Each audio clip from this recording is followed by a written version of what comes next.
Hello for the first Sunday of Advent, using mainly the Gospel, Mark 13:33 to 37. And it all is summarized in hope springs eternal. Advent, meaning coming.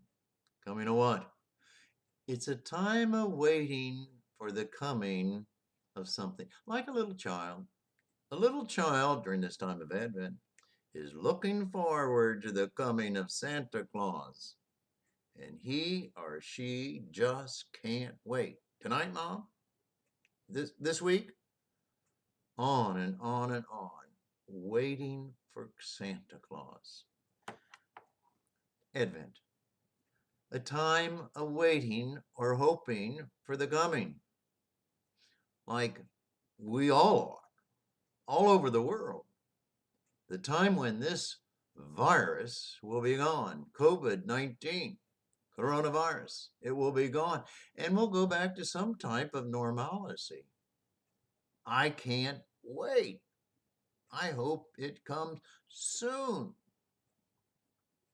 Advent, a time of hoping and waiting.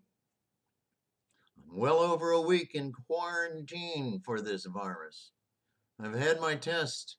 Today I'm working on another test so that I can get back to my normal life.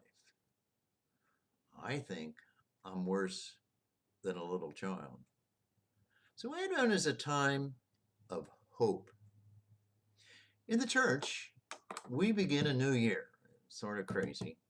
We begin a new year in the first part of December, end of November. And we look for this whole time of coming in the history of the world. And we begin a new year and we start over from the beginning and we go to the very end of the year with the coming of Christ the King, King of the universe. And so it's coming, the whole thing, but in my world, in your world, in little kids' world, it doesn't come soon enough. But I hope we're not like animals. Animals don't hope. You don't have an animal saying, well, I hope we have a mild winter. That's what the squirrels could be thinking in my backyard. There were 6 of them there this morning.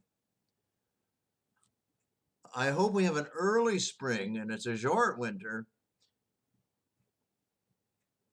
Or the robin saying, boy, I'm going to go out and get some good juicy worms this morning.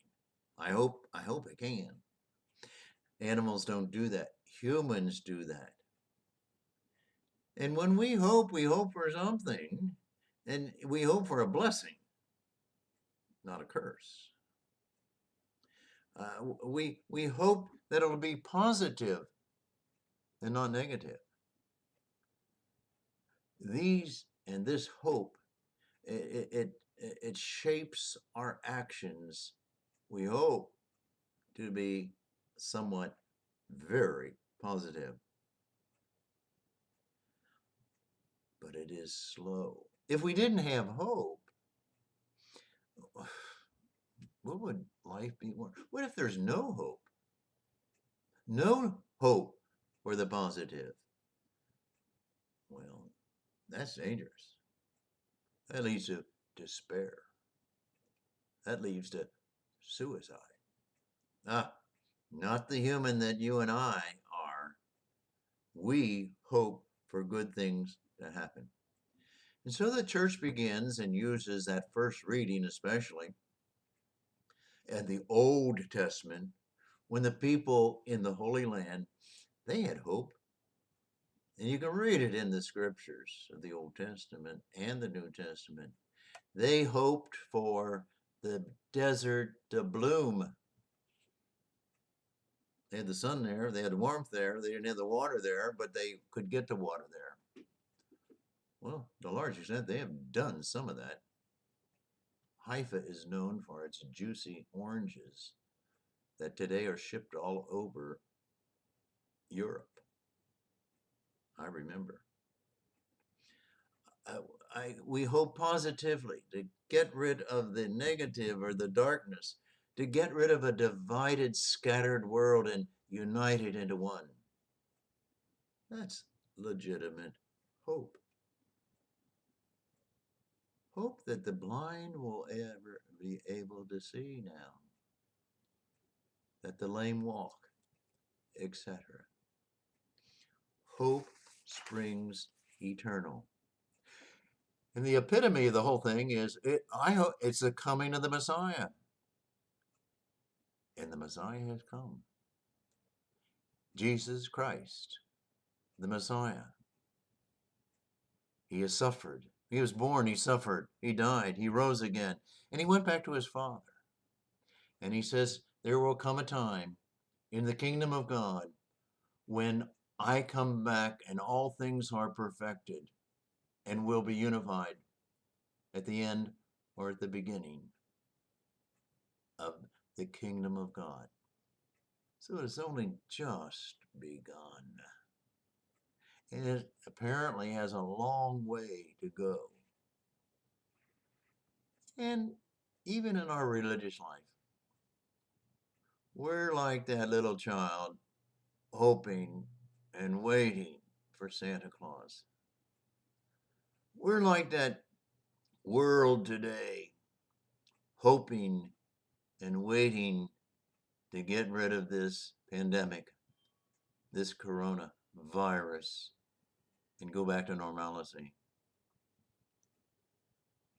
We are like people waiting, hoping for the fulfillment of the kingdom at the end of the world. Yes, hope springs eternal. And that's why Jesus, in that gospel, just read the first part of it.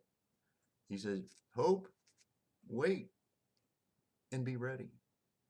As he said in the first few sentences, Jesus said to his disciples, be watchful, be alert.